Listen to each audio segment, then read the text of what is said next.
नमस्कार मैत्रिणींनो, आज मी तुम्हाला ब्लाऊजच्या छोट्याशा काटापासून इतकी सुंदर डिझाइन तयार करून दाखवणार आहे। तर बघा, इथे खूप छोटा काट आहे। तर माझ्याकडे साडीतला कपडा नव्हता आणि मला या ब्लाऊजची डिझाइन खूप छान बनवायची होती, कारण हा ब्लाऊज माझ्याकडे बाहेर गावून आलेला होता। तर बरेच दिवस झाले या ताई माझ्याकडेच ब्लाऊज टाकतात, म्हणून मी त्यांच्यासाठी ही ब्लाऊजच्या काटापासून अशी इतकी सुंदर डिझाइन तयार केलेली आहे। हे जे कस्टमर आहेत ते आमच्या शेजारच्या गावी राहतात। तर त्यांनी त्यांच्या बहिणीकडे शिवण्यासाठी ब्लाऊज दिला होता।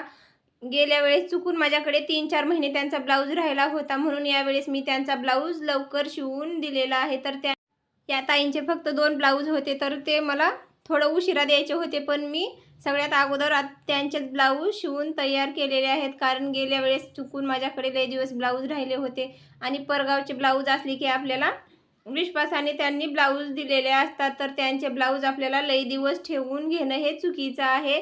त्यामुळे हे ब्लाऊज मी लवकर शिवून तयार केलेले आहेत। मैत्रिणींनो, तुम्हाला या ब्लाऊजची कटिंग आणि स्टिचिंग बघायची असेल तर या व्हिडिओच्या खाली एक त्रिकोण आहे आणि त्या त्रिकोणाला तुम्हाला क्लिक करायचं आहे, तर तुम्हाला या डिझाईनचा पूर्ण व्हिडिओ बघायला मिळेल। तर मैत्रिणींनो, डिझाईन कशी झाली आहे ते कमेंटमध्ये नक्की सांगा। तर बघा, ब्लाऊजच्या छोट्याशा काठापासून इतकी सुंदर डिझाइन झालेली आहे। तर व्हिडिओ आवडल्यास व्हिडिओला एक लाईक नक्की करा।